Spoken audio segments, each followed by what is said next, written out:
Bienvenue sur ma chaîne. Yacine Checot, gardien de but du capitaine de l'équipe d'Argentine, a attiré l'attention des personnes présentes, avec son talent avant la séance d'entraînement de l'équipe dirigée par Gerardo Martino. Yacine Checot, garde du corps personnel de Lionel Messi depuis son arrivée à la Major League Soccer aux États-Unis et à l'Inter Miami, en plus d'attirer l'attention des foules en raison de sa taille et de sa taille.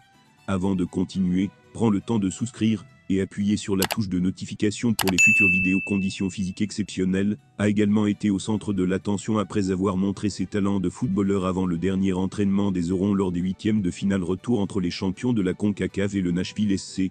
Depuis l'arrivée de Messi en MLS, Checot est devenu une sorte d'ombre pour les joueurs de Rosario, pour assurer la sécurité sur et en dehors du terrain. Cependant, cet épisode révèle une facette méconnue de ce garde du corps, exhibant sa convivialité et ses compétences avec le ballon. Ses compétences de passe ont été enregistrées par Deportes Total USA et se sont rapidement répandues sur les réseaux sociaux. Sur ces images, on peut le voir se mêler aux autres membres de l'équipe lors d'activités récréatives avec le ballon. À noter que cet homme pratique les arts martiaux mixtes, est un expert en taekwondo et en boxe, qu'il exhibe sur son compte Instagram. Cependant, la nouvelle notable du jour est la présence de l'équipe des 4 Fantastiques dirigée par Tata. Les Uruguayens Lionel Messi et Luis Suarez, ainsi que les Espagnols Jordi Alba et Sergio Busquets se sont entraînés avec leurs coéquipiers, et devraient débuter le match important de demain, au Stadium Chaz, contre l'AC Cuerda, leur adversaire en finale de la Coupe de la Confédération. La Pulga a regardé le match depuis les tribunes, en se reposant après un brutal coup de fer de Lucas Magnoton. Nous en avons parlé, il y a environ une semaine, et avons convenu que c'était le match où je devais me reposer, peu importe ce qui se passerait lors du match de Nashville, a admis Tata lors de la conférence de presse après la défaite contre l'équipe canadienne. Il convient de noter que le douloureux match nul 2-2 a permis à l'Inter Miami de se mettre dans une position favorable avant le match revanche qui aura lieu mercredi, à partir de 21h15, au Chaz Stadium. Les Eurons entreront en quart de finale s'ils gagnent ou font match nul 0-0 ou 1-1.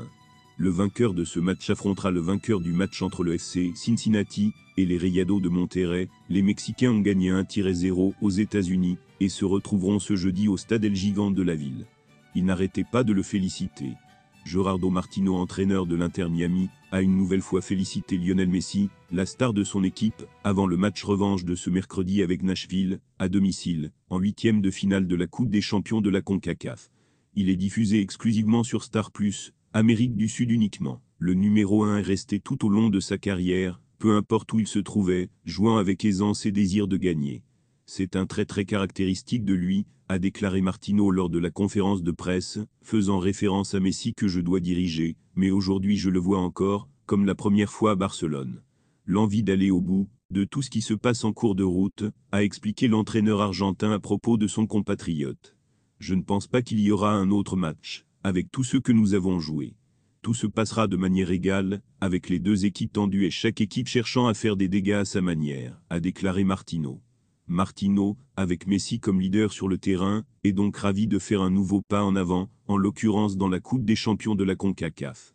Merci d'avoir regardé cette vidéo, et je vous prie de laisser vos commentaires.